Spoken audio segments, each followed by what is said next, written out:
one-to-one therapy session that, with my client's permission, I recorded, added my own commentary, and I've uploaded for you to check out. Watch along, see what you think of the thought process in the session as it takes place. Leave a comment if you have any ideas, and thanks so much for watching. So, yeah, nice to meet you. Maybe you could just start by just telling me, like, what motivated you to reach out? Is there anything specific, or you said you're kind of interested in learning about yourself? Like, how is that for you? I always find it helpful to start with an open-ended question like this, just to see what is the presenting issue that's brought somebody into the session. And you'll see in this case, it's more of a general thing, but sometimes people will have a very specific reason for wanting to talk. And it's useful to know what that is straight up. And at the same time, I'm getting a sense of how this person is presenting themselves. And it's going to become apparent as the session goes on, the way that is. Well, I've always had an interest in psychology and to try to learn about myself. And so I thought, why not take the chance, right? Yeah. Oh, yeah, here I am. I have had a little bit of encounter with therapists or psychotherapists or something. Sure. Even when I was younger, because I was always standing out and not behaving like other kids. So yeah, but I'm interested in myself. Why am I this way? Why you like this way you described when you're a kid, where you're kind of standing out and not like others? I'm thinking different, right? Okay. Do you want to maybe you can just explain to me, like, as you go through the world, you have this sense of your thinking being different from other people. Is that kind of, am I understanding you correctly? So here, what I'm trying to ascertain is the client's like whether he can relate what he's talking and bring it into the present moment, into an embodied feeling. So he's telling me a story about his childhood, and it all makes perfect sense. And we'll see in a minute how he relates that to his current experience. Right. So I guess my biggest like hurdle, I guess, is in middle school, which, by the way, in Serbia, um, primary, sorry, not middle school, primary and secondary, I think, it's like 8 years, just one thing. It's, together. It's not 5 and 3, it's just 8. Mm-hmm. So So here he's going into another story about his childhood, and that's very common and totally fine. And often people will have a certain amount of historical information that they want to sort of talk about until they're willing to go inside and experience something that's present for them at the time. So I'm just going to listen and see where this goes. in Serbia, there during the last few years, was my biggest hurdle, where I very much changed my outlook. Yeah. So before then, I noticed that I come to a different conclusion from everybody else, and I would, suggest something, and everybody else would disagree. That's Okay. not how they view it. And they keep telling me that I was the stupid one, because all of them agree that something is correct, but I'm the only one who thought different. Yeah.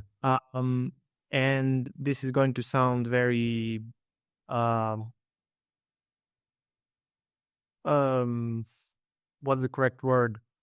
Arrogant. Mm-hmm. I thought that at like the 7th year, I thought like, okay, so clearly we're not thinking the same. And either I'm stupid and they're smart, or I'm smart and they're stupid. Mm-hmm. And I I just, said like, you know what? I'm smart and they're stupid.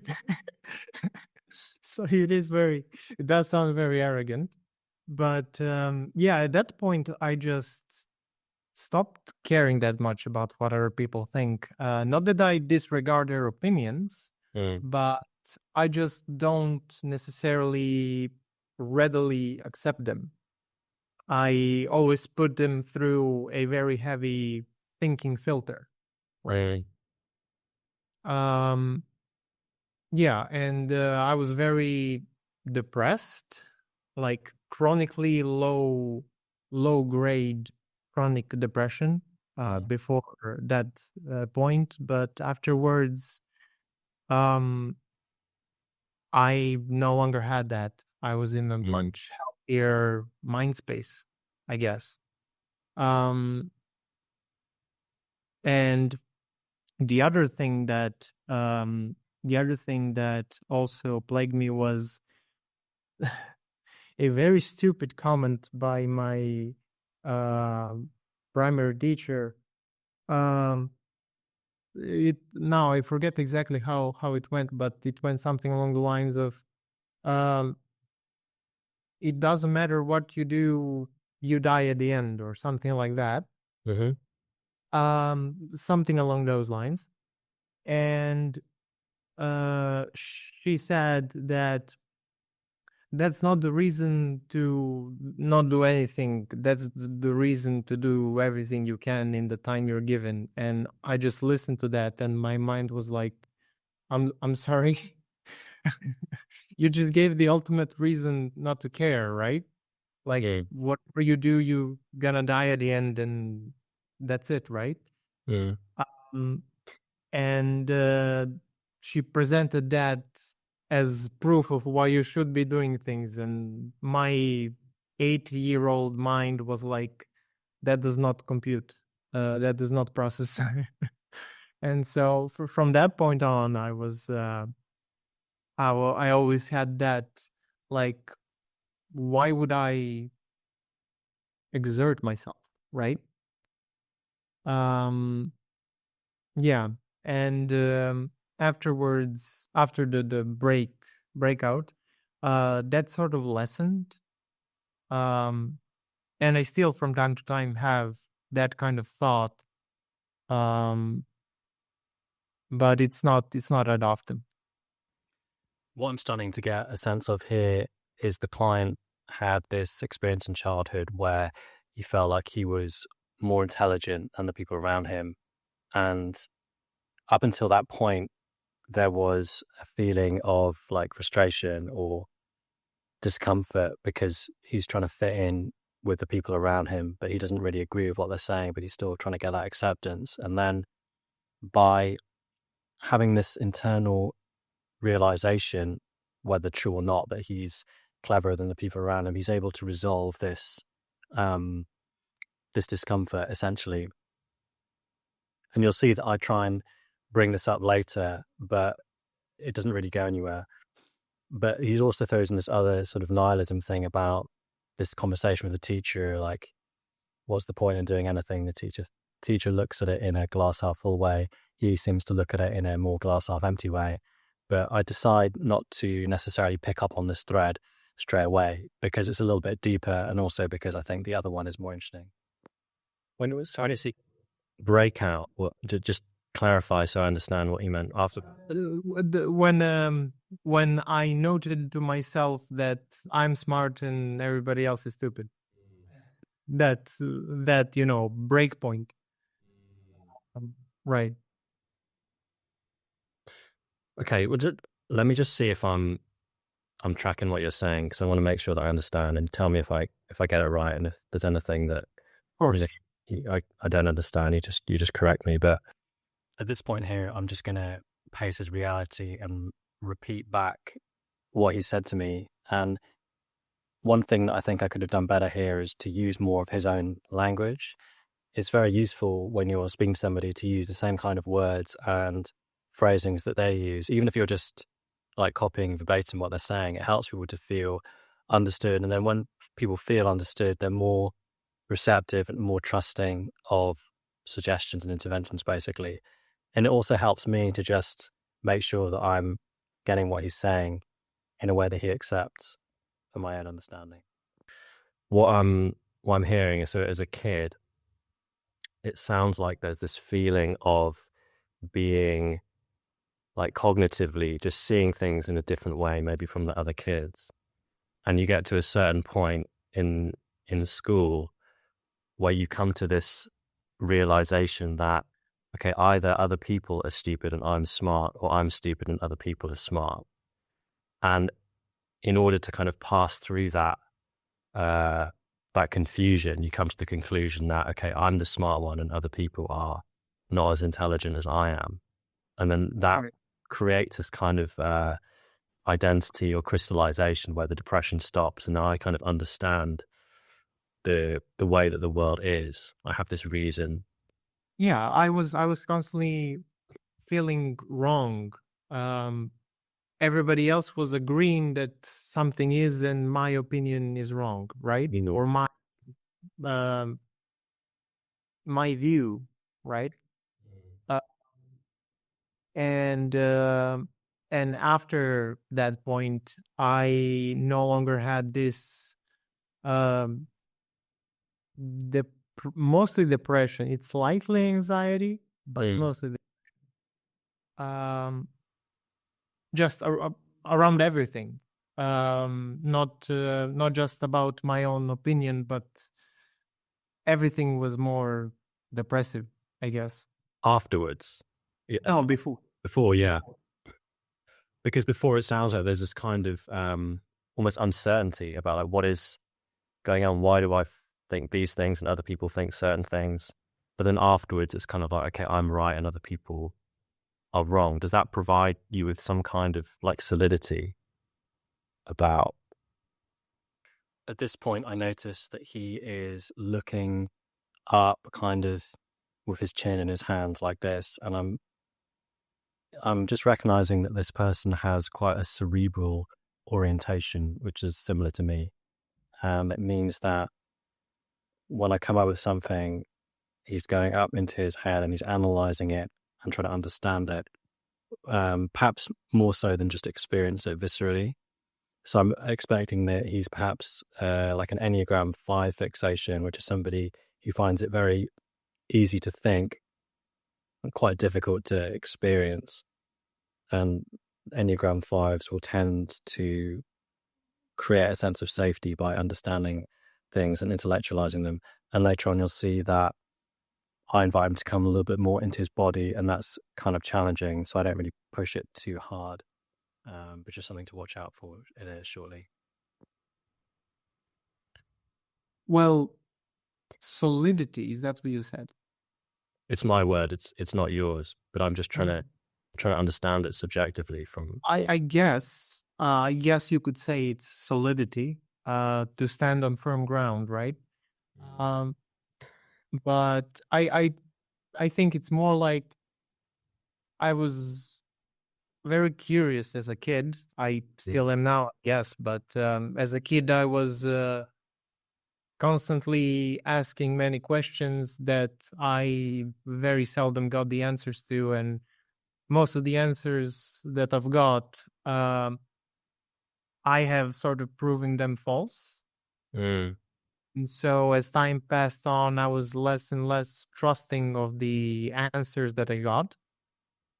Um, even like even things like, for example, um, one teacher would say, "You cannot do this problem in your head. You must note it down and then work on it, right?" Mm. And if he said it would be harder, that would be totally fine. I would have used the paper, but he said cannot. Okay. And because it's an absolute, I had to prove him wrong. Maybe. So then I proceeded to do the problem in my head. and I presented the solution, and the solution was correct. Um, and by the way, that's also one point that even now, when I'm uh, when I'm tackling some problem, be it in real life or whether I'm programming something, um, I tend to just wait, stop everything. I need to think, right? But um, my brain cannot hold all the information needed, and so it's much better to just write it on paper or in code, Mm. a part of the solution until I arrive at the final one, right? Mm. But yeah, even now I have that problem because I was trying to prove somebody else wrong, right? Wait, I just want to understand that last bit. You said that you wanted to prove this teacher wrong, so you did it in your head. Yeah, I did the problem that he said that you cannot do in your head. I Right. did it in my head Okay. without paper. Okay. Um, just to prove him wrong. Because, as I said, if he said it's harder, no problem. But he said you cannot. I see. Cannot. Well, I will prove you wrong. I see.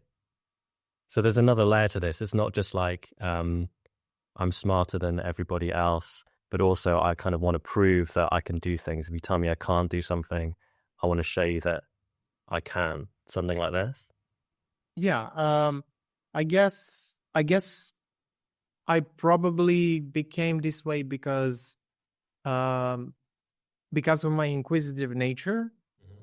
I was asking about all sorts of things, trying to ask, okay, why is it this way? Why not this other? And so on, right?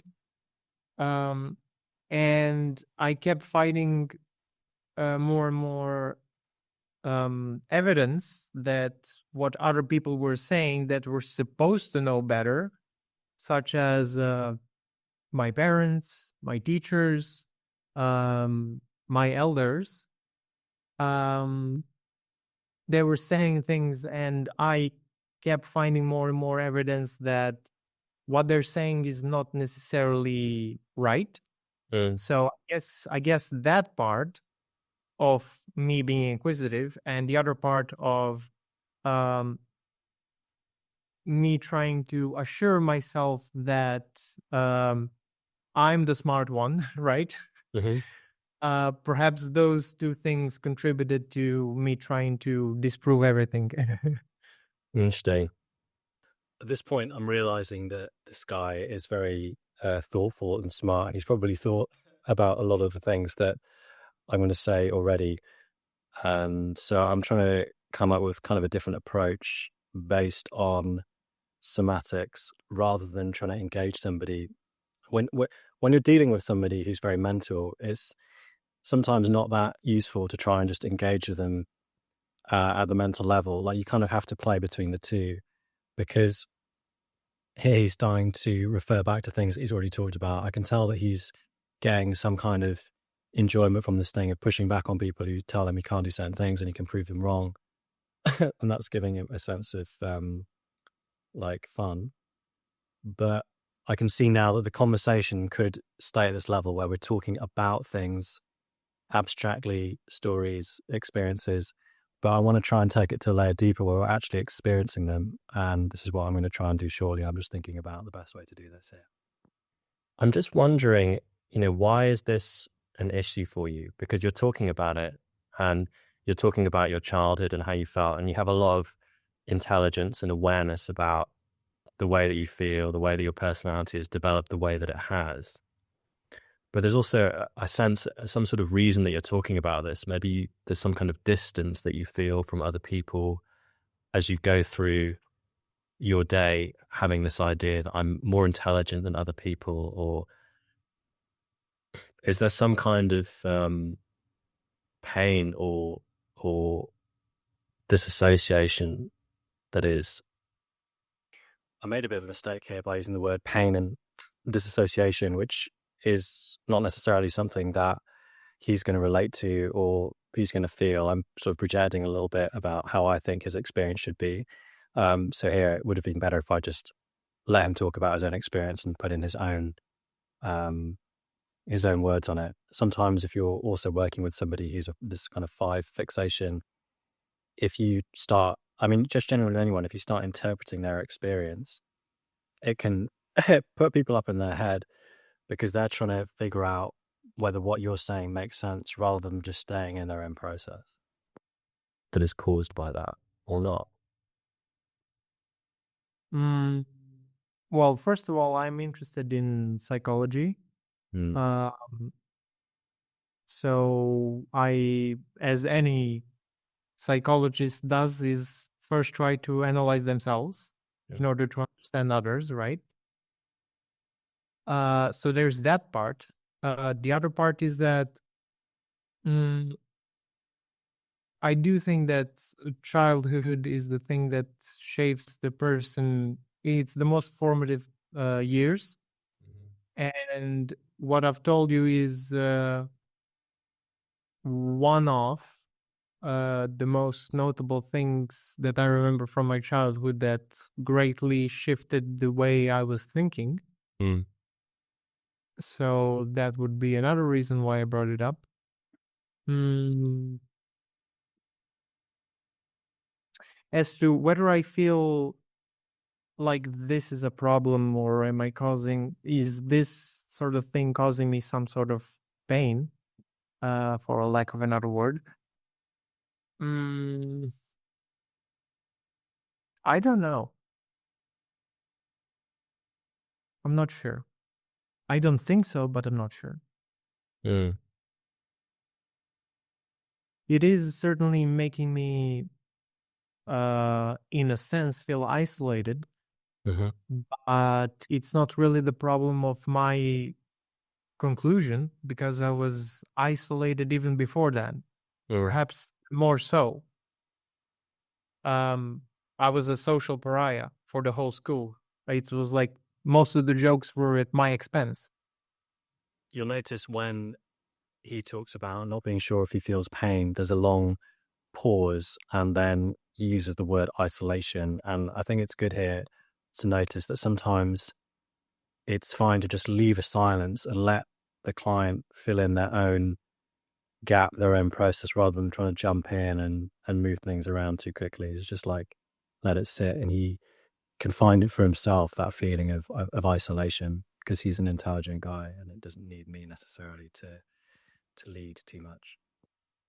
And that was sort of also the case until the end of the primary. Mm-hmm. But at that point, it bothered me 90% less Mm, because I have a justification, right? sure. Hey, thank you for that. So just then you were talking about this Can you feeling. hear me? Yes. Okay. You hear me okay? Yep. Before we changed over, you were talking about this feeling of isolation, I think you said. Did I hear that right? Yes. It's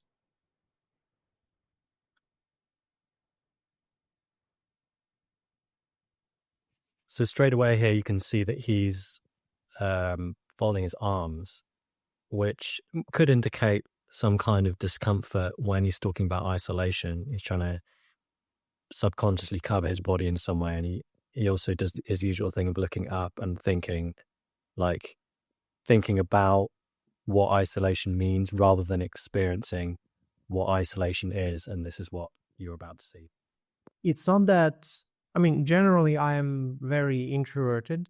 I need very little. I need very little interaction, and most of my interaction needs can be met through having voice chats with people over Discord or whatever, right? Mm-hmm. On various topics, be they philosophy or gaming or many different things. So it's not really, when I say isolation, it's not really, um, it's loner as opposed to lonely, Mm-hmm. right? So I have always been uh, I've always been a loner. But actually, since the point, right? Mm-hmm. Um, I was I had much less need afterwards for social interaction. Mm. I was It's like before that point I wanted to get accepted by the people. Mm. Afterwards, I didn't feel the need to get accepted by the people. Their exception would be fine, I guess, but it's not really a need anymore, right? Um, yeah. And how about now? Do you want to feel accepted by people, or is it enough to be in the Discord chats and connecting with people digitally?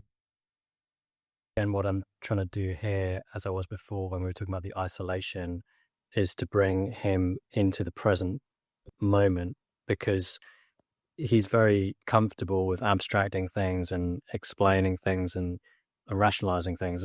I just have a kind of suspicion at this point in the session that maybe it's not enough to have these Discord chats and to have this kind of digital only interaction with people.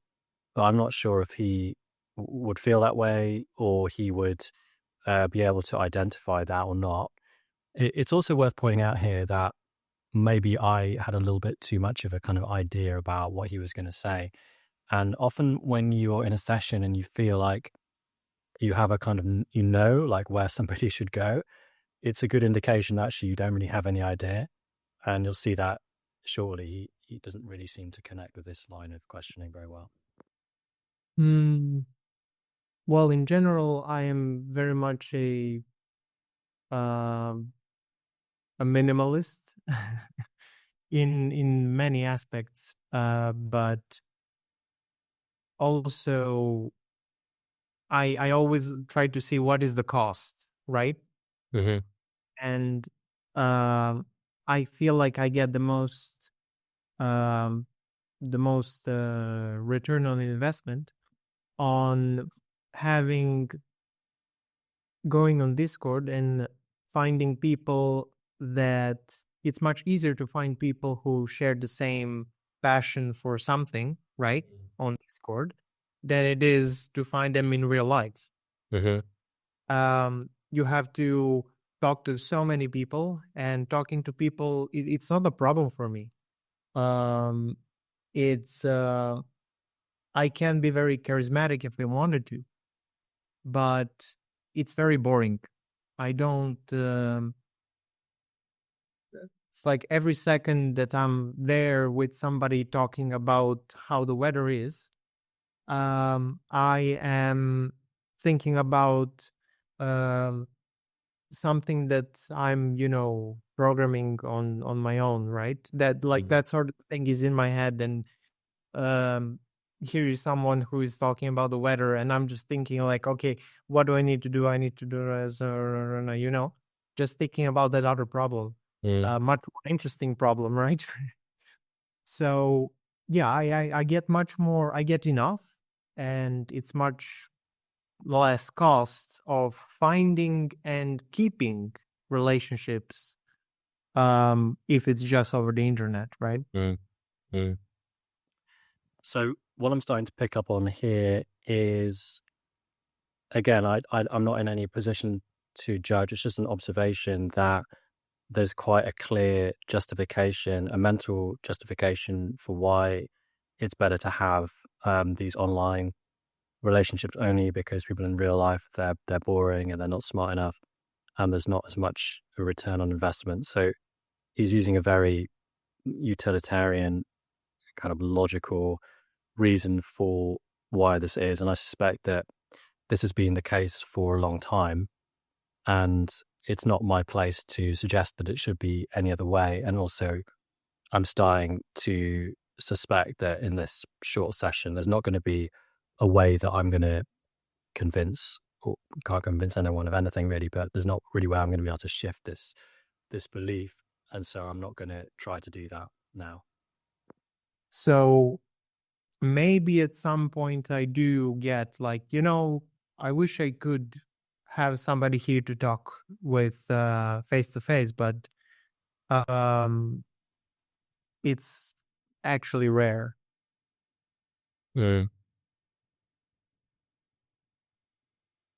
Yeah, I hear what you're saying. I mean, it makes a lot of sense because it sounds like you've got this kind of analytical mind and you're looking at things like, okay, if I kind of interact with this person, in my opinion, in my experience, it's a lot better to strongman and to justify somebody's personality structure than it is to criticize it or try and make somebody see something from your point of view. So at this point, I'm just trying to feed back to him the rationale that why it's better for him to keep his relationships online only, and to really see that as a logical and self-explanatory thing to do. And then at the end, we can introduce another perspective. But I don't feel like I can really do that until I've backed up his reasoning, which is sound. Then they're not going to be as clever as I am. So I'm kind of running this kind of charisma software kind of program on the one side. In the back of my mind, I'm thinking about something else because I'm much smarter than this person anyway. So nothing. Well, not at the same time though. Like if I want to impress someone because I think that their opinion of me is good for the future, right? Then I will be totally, focusing on, okay, how do I maximize my charisma, right? Mm-hmm. But if I'm just with multiple people, I'm going to talk like 5% of the time, like less, just a word here and there, and that's it. Just to make it appear like that's especially true for like forced conversations.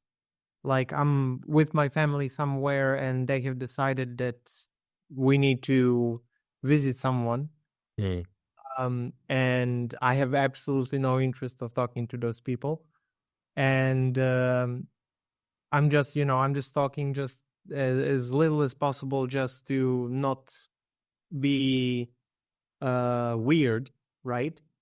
But the rest of my mind is like solving this puzzle that. All right. I think outside. I understand. I don't mean to interrupt you, but I just have a kind of different way of asking a question about this, which is that so at this point I interrupt because I recognize that he's very self-aware and self-analytical about the processes that his mind's going through in social situations.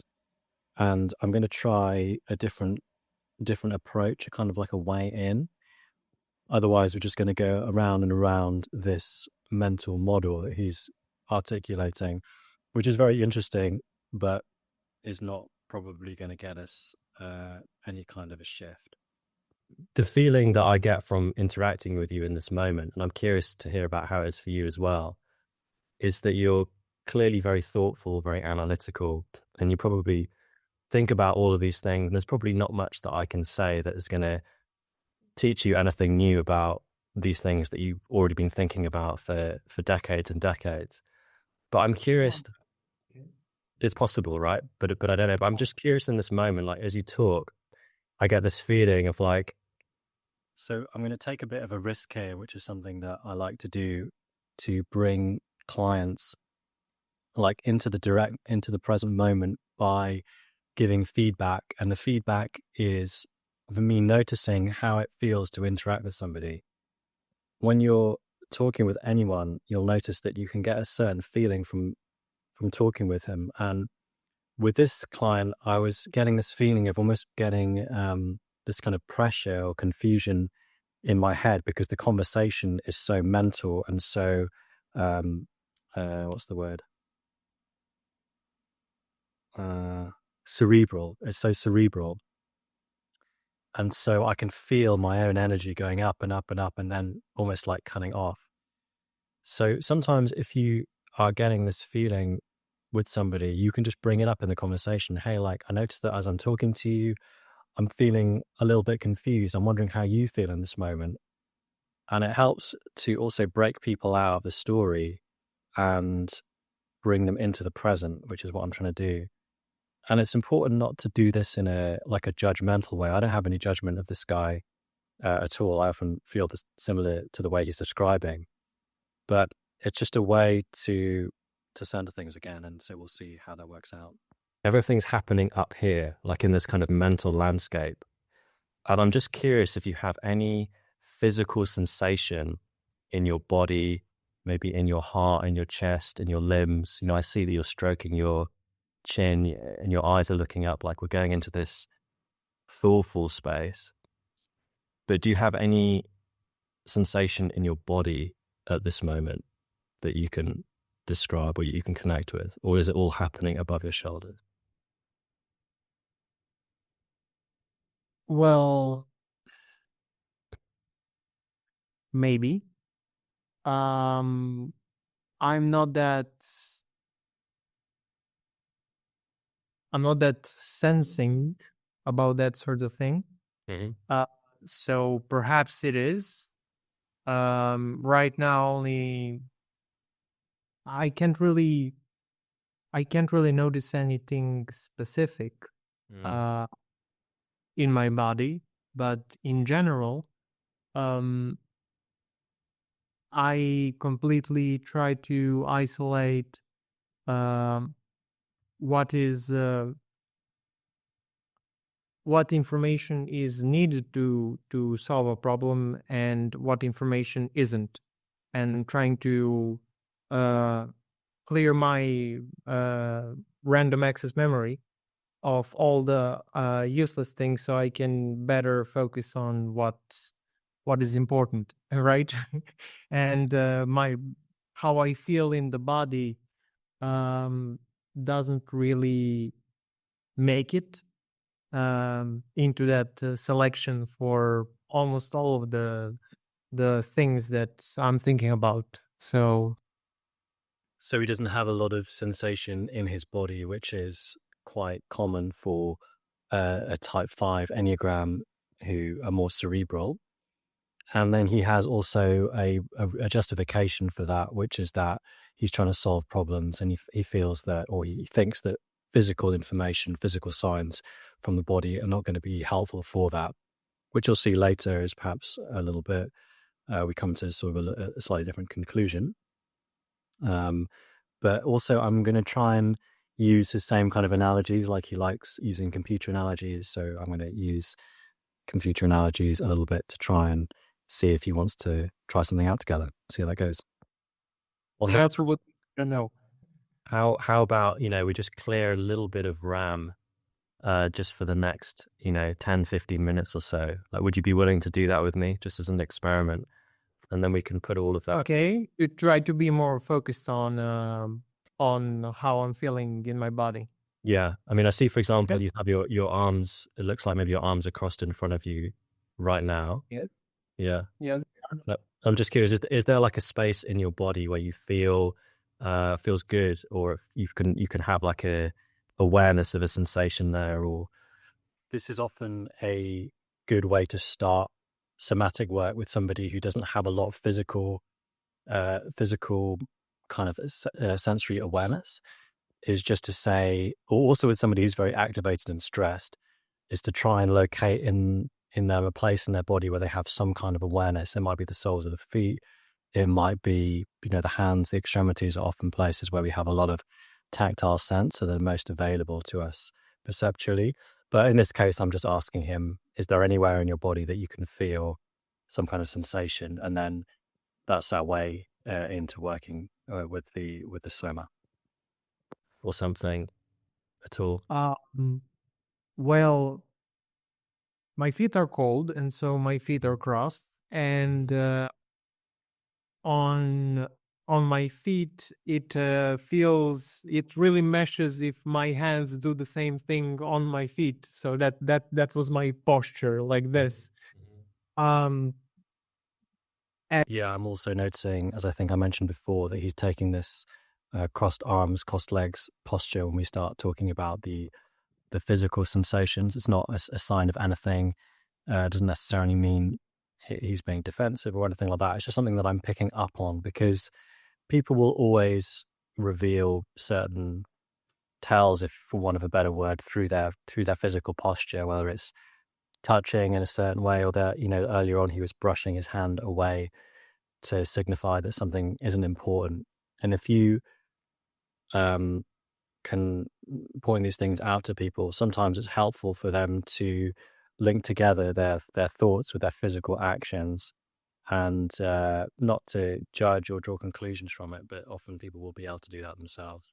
as if there was some emotional reason why I have this body language, maybe.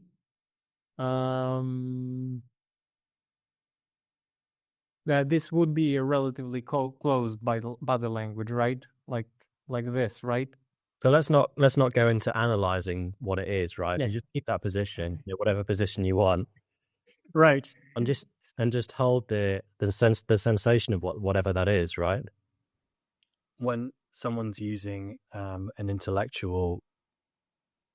has an intellectual posture, they'll often have the experience and then jump into the analyzing of the experience rather than just experiencing the thing itself, which is what I notice he's doing here. So he's got his arms crossed and then he's like, okay, well, maybe this means something. He starts interpreting what it means rather than just sitting with the feeling, having the experience, and then letting that metabolize in its own way. So that's what I'm encouraging him to do now. Maybe it's feeling closed. Maybe that's not a problem, but just allow yourself to feel whatever sensation or even whatever lack of sensation there is going on physically and emotionally. Even if that's nothing, that's still a sensation. And we're not going into analyzing it or thinking about it. We're just allowing it to be there just for a couple of moments. Okay. By the way, the main reason why I'm looking to the side is to not have something that's moving in front of my eyes while I'm, trying to think or feel about something. Okay. Um, Currently, I don't really see much. But okay, we can continue. I'll pay more attention. So when you say you don't see much, how do you recognize that? Is that a thought? Is that just an absence of any kind of data coming from your body? When somebody is trying to feel a sensation, it's also data. It's also useful. If they don't feel any sensation, that's also just as useful as information. If somebody's feeling cut off or they're just not relating to a particular question or particular sensation, it's always just as useful as if they are. Well, I feel my limbs and my stomach and everything, so I do get the signals, but they're nothing out of the ordinary, I guess. Mm.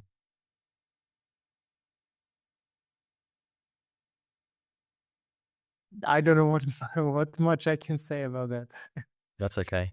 And then you said also that you were looking to the side because you didn't want to be distracted by something happening in front of you. Do you Yes, I'm very. If something happens in front of my eyes, I tend to focus too much onto it. So I just put my eyes somewhere where nothing is moving, so I can focus less on what's in front of my eyes and more what's up here or down here in this case. Yeah. And in terms of like, if you were to put a number on it, like what percentage of your awareness is on your your thoughts and your mental process, and then what percentage is on your body and maybe your physical surroundings, like in this moment. So I've noticed here that because he's a very cerebral guy, that it's best just to work with that and to bring that sort of analytical side into the inquiry. So I use like numbers and various things like that, rather than trying to force the awareness down to the body where it doesn't necessarily want to go. I just try and lift it out a layer of abstraction, think, okay, how much am I in my mind? How much am I in my body? How much am I present? Uh, that is a very hard calculation. Um, You're smart, right? You're much more intelligent than me, so I'm sure that you can do it in your head. oh no, no, don't do that. Don't. I know what you're doing there. Okay, it's not working. um. Well, in general, it's like 5% on my bodily feelings and 95 on my thoughts and abstract things. I guess. Right now, maybe 20, maybe 25% on body stuff because I'm trying to expand it. Meditation is hard. And on a scale of, on a scale of say like 1 to 10, like 0 being not at all and 10 being completely, how close or how connected do you feel with me in this moment? We're having this conversation. Again, this is a bit of a risky thing to ask, but again, what I'm doing in all of these stages, as you notice, I'm just bringing the awareness back into the present moment by asking questions that relate directly to immediate experience, rather than something that's abstracted out into the future or the past, or something kind of mental. It's like, all right, you and I are having a conversation. Do you feel like you're here with me? Are you in your mind? You know, these sorts of things they're just gauging someone's level of presence, because it's necessary for someone to be present in order to metabolize or heal whatever it is that they're experiencing. If it's discomfort, for example, you don't want to overload the person, but also you don't want the person to be like checked out. It's good to just check in and feel where they're at. A very undefined question.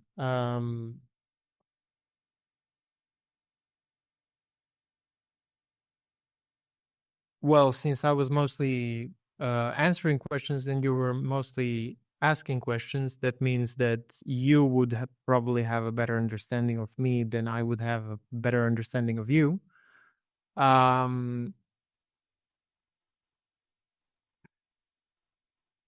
So how open? Can you repeat it again? Just in this moment, how much are you in your own head, your own experience, and how much do you feel a kind of connection with me? Okay, so the question was how much am I in my head or having an experience with you? Okay. Yes.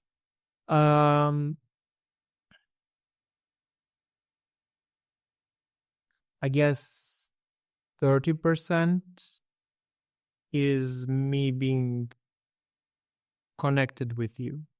Although, again, it's a very, very undefined question, right? Yeah. So that's the best I can give, I guess. No, that's perfect. It is an undefined question, but it's also just to start to kind of feel this thing that happens, right? Because the impression that, like I said, I get from speaking with you is that you live in this kind of mental reality where there's a lot of analysis, there's a lot of awareness and understanding and metacognition about the way that things are.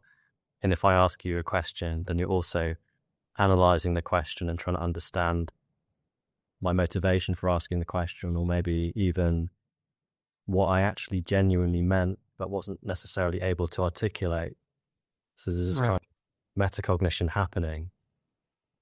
But I'm just curious if there's also this sense that can make it a challenge to connect with people, because sometimes people, they just want to vibe, or they want to be kind of in the moment or to feel somebody emotionally and just kind of relax and enjoy and have fun. And I'm just wondering if that's ever an issue for you.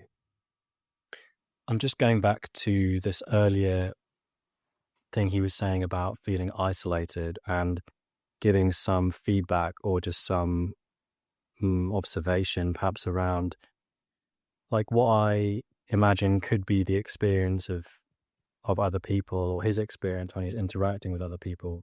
I don't really have a particular idea, but because he's thinking very cerebrally, I just have an intuition that perhaps he's bringing that energy to other people when he interacts, and possibly that's causing some kind of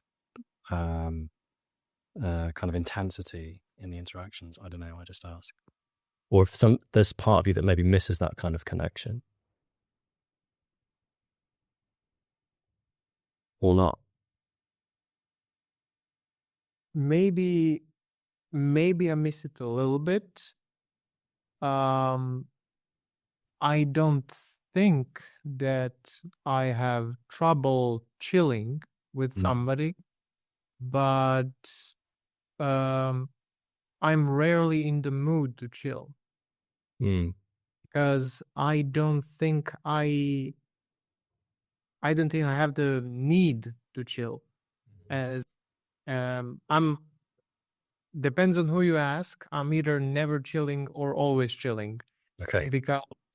Because I'm constantly, as I said, as I mentioned earlier, I'm trying to constantly be doing something while not being stressed. So I don't feel the need to really unwind. And why would I chill if I am not wound up in the first place, right? That is the time that, I could spend doing something else. Yeah. So what is it that you would like for your life? Like, what is it that you want? Well, the biggest problem I have with myself is motivation. I have a more or less a good idea of what I would like to achieve in life. But I often struggle with working towards it. Yeah. I know what needs to be done, but I am often not motivated enough to do the work and instead either watch something or play something or right. That is the biggest problem that I see with myself. Other than that,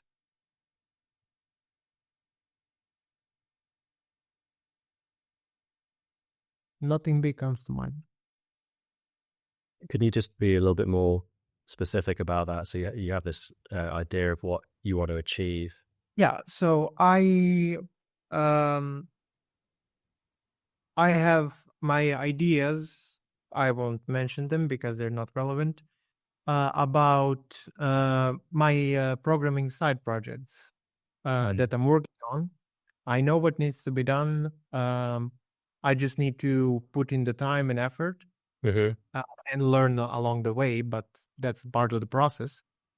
And instead of doing that, I am playing games and watching something, and yeah. What do we put in that gap then? So you've got this programming side project. You understand the tasks and the work that would bring you into success in that goal, let's say. And then there's this kind of gap in between where that work actually gets done. And currently that gap is being filled by games and watching things. You said, and so what is happening in that gap? Do you think that is causing you to want to avoid doing the work that you know that you already understand that you need to do?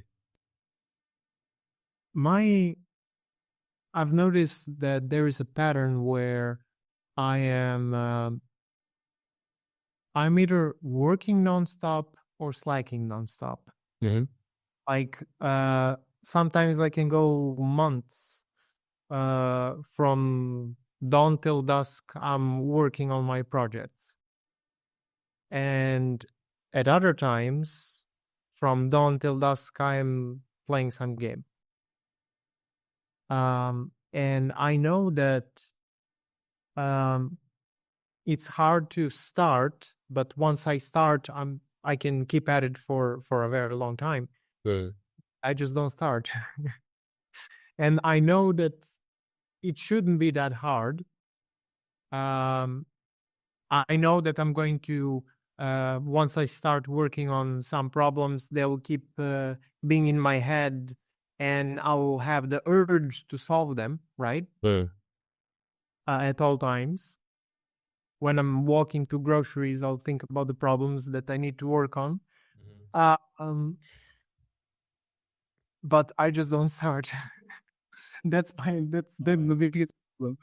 All right. Well, you're a smart guy, so we can figure this out together. Because I'm just curious that you've articulated perfectly that you have a particular goal. You know the stages to go to that goal, and you're not starting.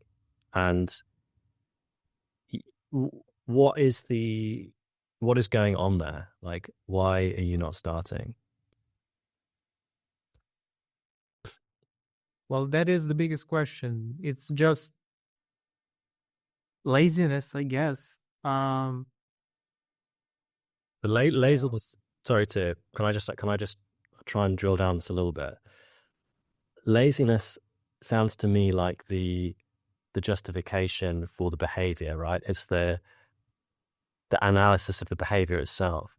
But I'm just curious, like in that moment, right? You get up, maybe you have a free day to work on your goal, and you know what you need to do, and then you switch on the game or the video, whatever it is. What is actually happening in that moment? So yeah, again, laziness is a judgment or interpretation of what's happening. What I'm trying to encourage him to do, if possible, is to explore the actual experience itself without judgment. What are the sensations? What's the actual experience, rather than the analysis or the judgment of it?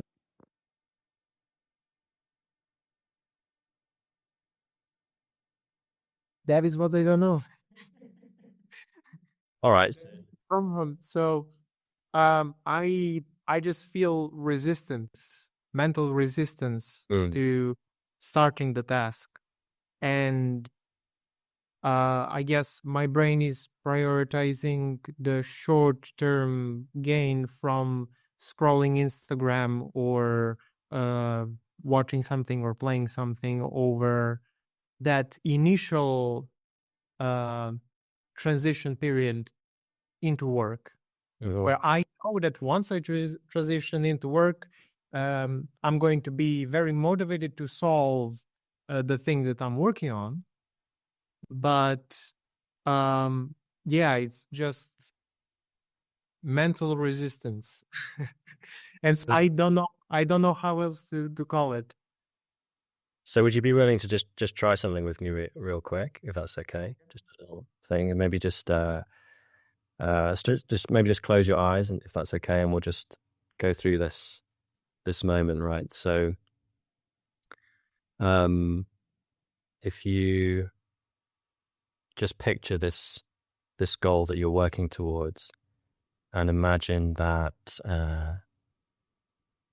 it's there in front of you. Maybe it's a project or something that you're developing, and just notice how it is to look and to relate to this thing. Maybe it has a certain position in front of you. It's very far away or it's very close. Maybe it's represented by a certain object or a kind of energy, but just whatever works for you, that's fine. Okay, it's far away. It's far away. Okay. Yeah. It's worth noting here that this is not a meditation that I've designed or particularly planned out. I'm just making it up as I go along. But pretty quickly, you can see how he is able to just articulate straight away the goal's far away. All right, so I can tell now that this is a kind of modality or a way of relaying to his experience that he's gonna be very good at. And in between you and this object, there's some kind of resistance. Maybe it's a distance. Um, maybe it's a physical barrier of some kind. Is there any sense of that you can explain to me? No, nothing comes to mind. It's just far away. It's far away. Okay. So as you see this goal far away, what I want you to do is just to imagine taking a step closer to this goal. So my intuition here is that by placing or by perceiving this goal as being far away, it's there for a reason. And by visualizing moving closer to it, we're going to hopefully come up to whatever this reason is for it being far away, which might not be something that we're consciously aware of. And that's what I'm going to try and do now. And we'll see how it goes. And just notice if anything happens as you do that. I just see a cliff in between. So the goal is over the other side of a cliff. Yeah. Okay. And are you at the edge of the cliff now, or is it, how far away from you is it? Very close to the edge. Very close to the edge. Okay.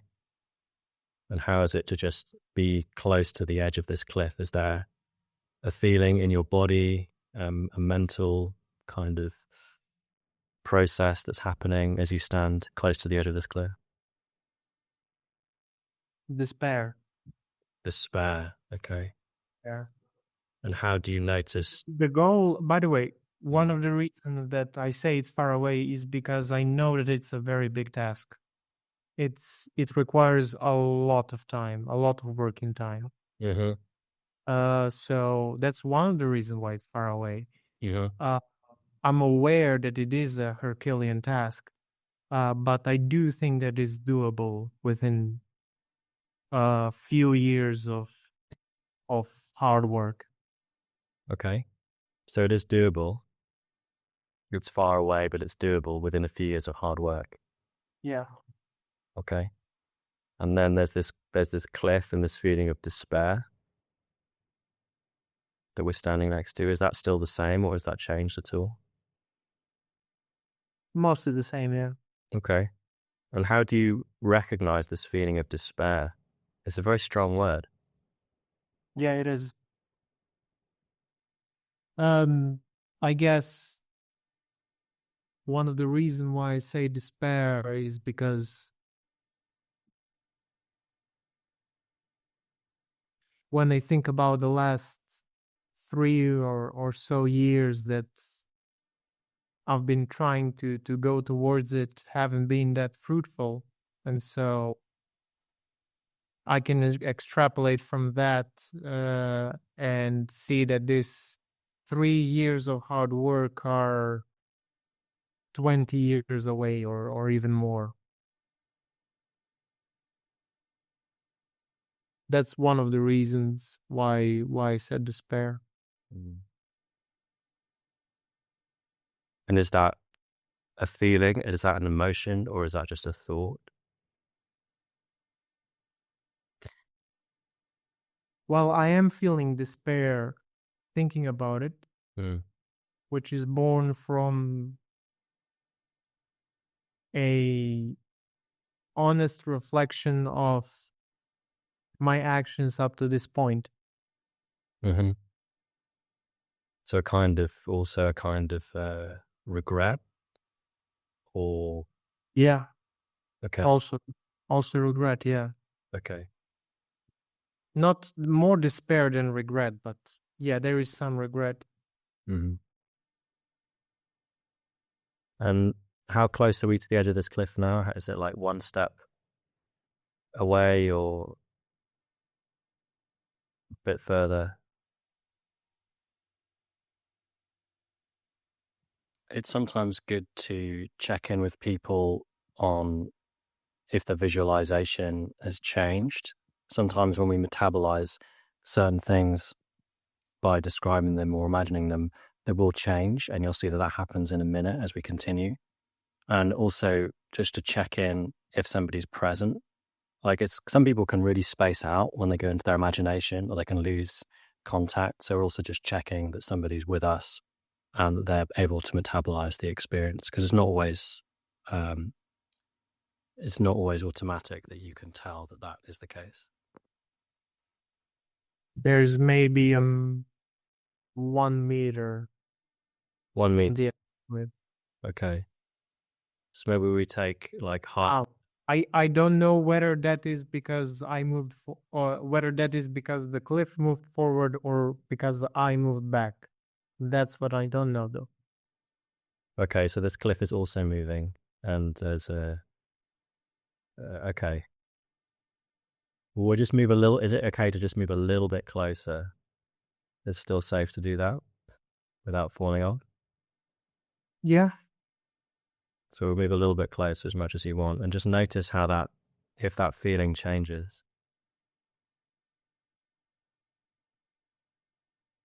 Well, I do imagine that as I'm walking forward, the cliff is there's more road ahead There's more road ahead.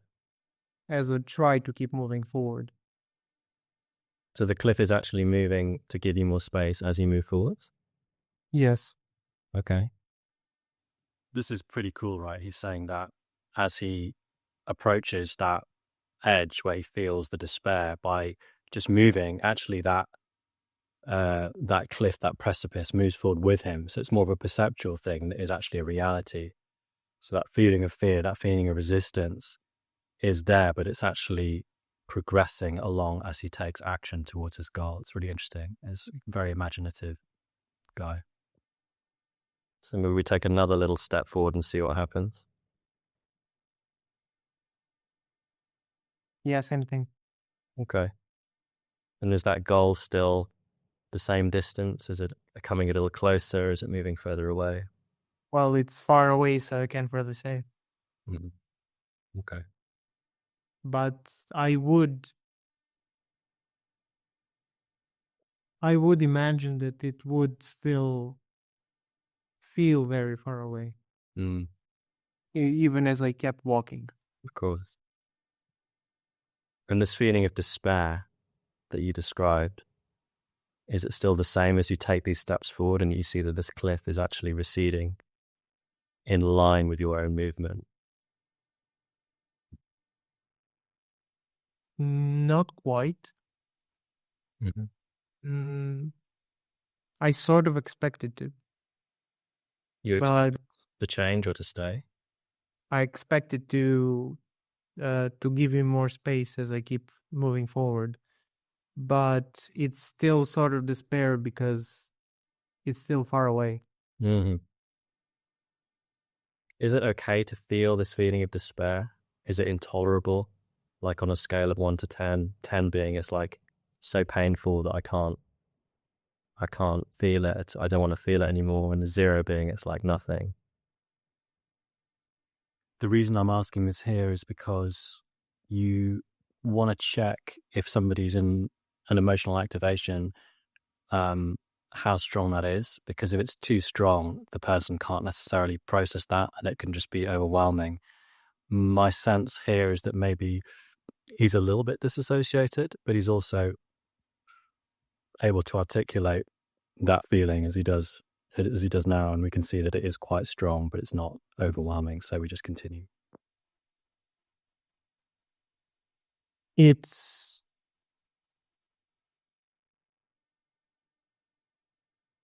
not quite tolerable. So it's uncomfortable. It's uncomfortable. Yeah. To feel the despair. Mm-hmm. And you don't feel it anywhere at all in your body. It's just a concept. I just keep coming back to the body because that's often where we feel emotions rather than just thinking about them. Just around the heart, I guess. Around the heart. Okay. So this is interesting. For the first time, it seems like he's been able to identify the location of a feeling rather than just thinking about it and abstracting it. He can sense that it's in the heart, in the chest.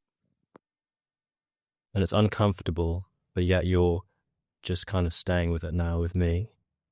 Yes. Moment.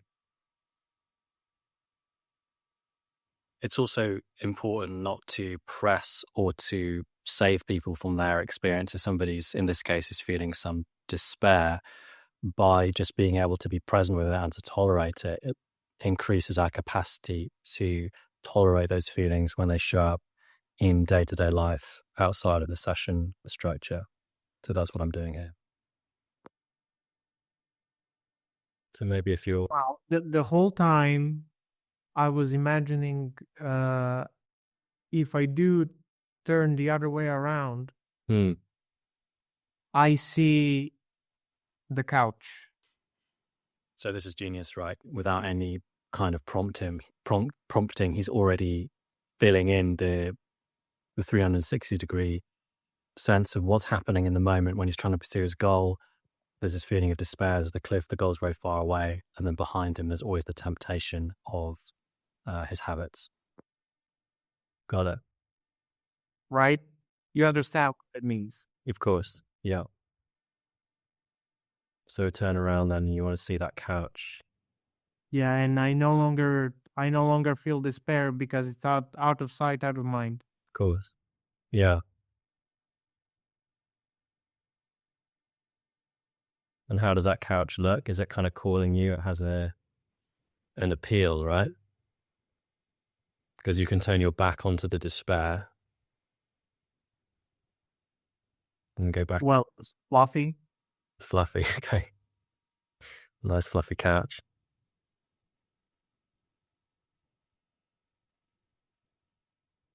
Yep. But you don't want that, right? That's the sense that I get. You know that. Well, even with my back turned, uh, the gloom is still there. I know it's waiting for me. Um, and even if I am on the couch, I'm not fully immersed into the couch. No, right. Yeah.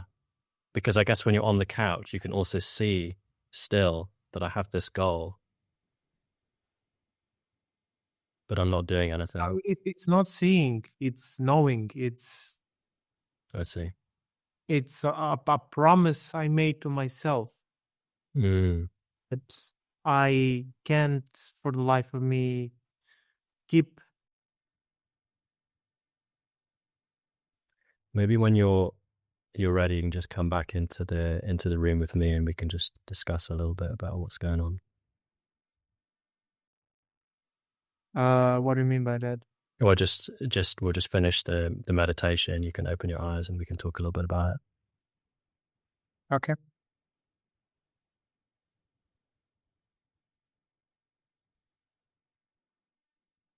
The light. Maybe just take a little moment for yourself. I'm just going to make a new meeting, okay, and then we can carry on talking. If it's okay, we just go for about 5-10 minutes or so. Is that okay with you? Yeah, sure. Perfect. So I'm just going to ask him now about his experience, and it's helpful for him to put it into his own words for me to just learn from him, so that he can integrate what he's experienced, come up with his own insights, as he's been doing pretty beautifully already. Thank you for your patience. Okay. So, yeah. How was that little experience? Well, it was hard to imagine. I more went with, if I could visualize, what would I visualize, rather than seeing something. So it was more like the thought preceded the visualization than the opposite. Mm-hmm. I don't know how common this is, but it's hard for me to visualize my feelings or something, right? But I could to some extent do the opposite. Yeah. Well, what you described to me felt very lucid, whether or not you were visualizing it or you were thinking about visualizing it. You said that there's this goal that you have, your programming goal, and it's very far away. Maybe it even takes several years to get there. And then as you move towards it, there's this cliff, and approaching this cliff creates this feeling of despair, which seems to have some kind of Just location. looking at the cliff. Just looking at the cliff. Just looking at it, right? This feeling of despair, which has some kind of locality around the chest area. And then that's an uncomfortable feeling. Maybe it's just kind of on the border of being tolerable and intolerable. However, what you said is that as you move towards this cliff, it actually seems to recede kind of in pace with how you're walking. And then behind you, there's awareness of the couch. Yeah. Fluffy couch. But even being on that couch, if you were to turn around and sit on that couch, I still know there is something here. There's something there, right? Despair. Yeah. Yeah. And so maybe, you tell me what you think, but maybe what's happening is that this feeling of despair and that being an unpleasant experience is what's happening in that moment where you don't feel that motivation to do the work that you want to do. And then you're watching videos and you're playing games. Yeah. Playing games, right. And does that sound like it's accurate? Of course. Yes, and despair can turn into anger, and sometimes I am angry at myself for failing to meet what I think is reachable goals that I set for myself. Mm.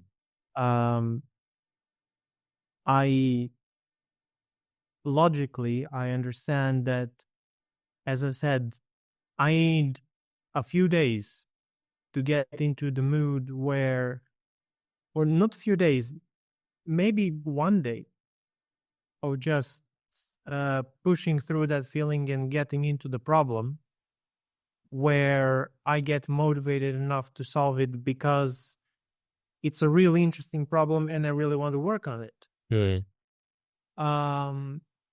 But just logically, just shut up and do it for one day. And then you will feel much less resistance, right? Yeah. But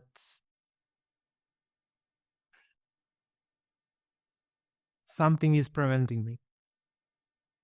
Of course, yeah. Be it the monkey pleasure-seeking brain that would like, Instagram feed or whatever, as opposed to actually working on something. And I do notice that if I even just, open my Instagram, and something, work is being on my laptop and I open Instagram, my willingness to return to the work drops to near zero. And I am logically aware of that fact, but I can't really do much about it. Of course. And that is what is funny, but also very, very frustrating at the same time. So at this point, rather than like going into generalizations about social media and how social media affects dopamine or all these kinds of things, I'm going to try and keep it personal about this feeling of despair because my sense is that that's where the kind of juice or the utility is in this conversation. What you could try, and this is not kind of advice or even really an exercise, but it's something that I do sometimes when I'm feeling anxious, is just to, let's say, for example, wake up in the morning. I want to work on this project, and then straight away, right, open up Instagram or play a game, whatever it is for you in that moment. Is just to notice as it arises this feeling of despair, and just like give it a little bit of time, a little bit of space just to exist before going into the day or like whatever it is. So sometimes, Despair of working on the problem or the despair of not working on the problem? well, my sense is possibly the same thing, because as you approach this task, there's a feeling of despair for all of I the. don't at the beginning, Sorry, only at the beginning. only the beginning, right? And then you understand, because you're a smart guy. You understand that once I've been through that for a day, I can just push through, and then I get almost addicted to the problem in the same way that I could get addicted to a game or watching a video, and it occupies my mind when I go to the grocery, when I do everything. I'm always thinking about this thing. So you know that you can get to that point, but there's almost like this kind of cliff edge that we talked about that you have to face in order to get through that point where this despair feeling kind of exists. And it's always going to be this resistance to get started on something. But you know that if you can get through that point, then you can get started. But I guess my invitation and my inquiry is just to develop a bit of a relationship with this feeling. Because if this feeling is something to be resisted, or it's like an enemy, or it's something that I don't want to feel, then it's always going to have kind of control over our behavior. Okay, I could inquire more about exactly how this feeling presents when I try to when I attempt to actually do the work. Yeah. You described it as being a little bit in your chest, like it took us a bit of time to get there. But how is it just to feel into your chest area? Like earlier on, we were talking about the body Tightness. tiredness. Tightness. Okay. Yes. A sort of tightness. Yeah. I notice right now you're able to just answer that instantly, whereas earlier on it was. Because I felt it. Because I felt it 10 minutes ago. So I roughly, well, I can't say for certain that it is tightness, but I get the feeling that yeah, it's a sort of tightness in the chest. Yeah. You noticed this guy's posture and energy level from earlier. You might notice, as I did, that his whole like vibe has shifted. He seems a lot more energized, and this is often what happens when we come into the body. We start to integrate maybe the feelings with the mind, the sensations, and it all comes together. There's a feeling that when you're interacting with somebody in that way, they just seem a lot more present, a lot more lucid, and that's what I'm picking up on here.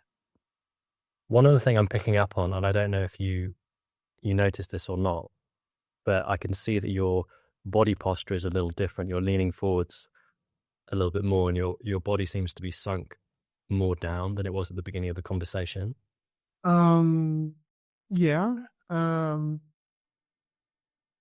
It might be just me changing positions, which I do often since this chair doesn't have anything to lean on, and so I'm always trying to keep my posture different as to avoid the aching, which I constantly do throughout the day.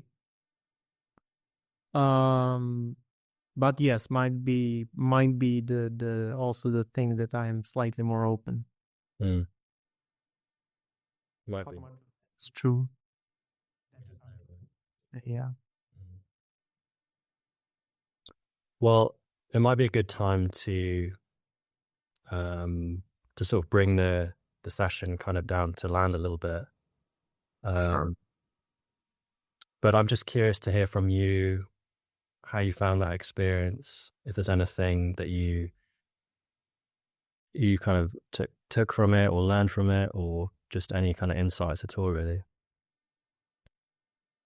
Maybe nothing, maybe something.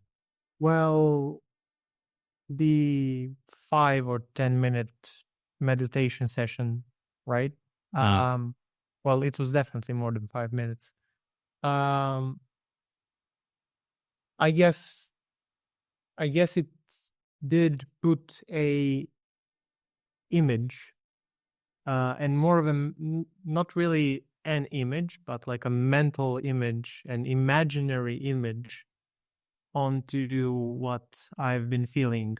Mm. Uh, um, I'm no, I don't have that much experience in this sort of approaches, Mm. but I did have some a little bit. Um, so yeah,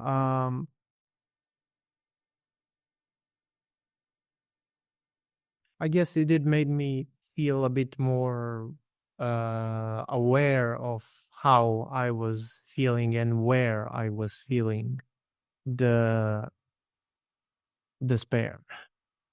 But yeah,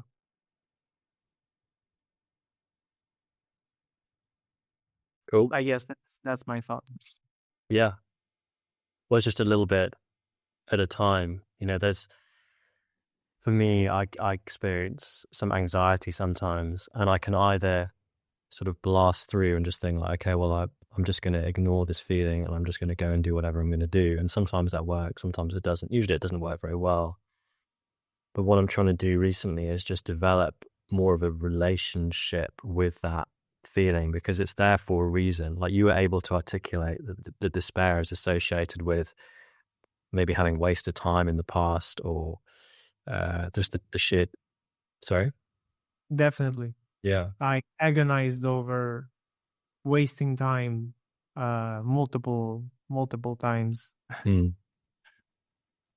But Yes, that's it's just information from the emotions from the body.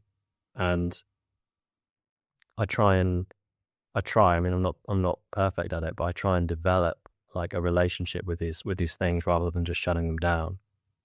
And then I guess they can be integrated and they can be used. And um, that's just kind of my approach, basically. So I don't know if that works for you or not, but it's just something to consider.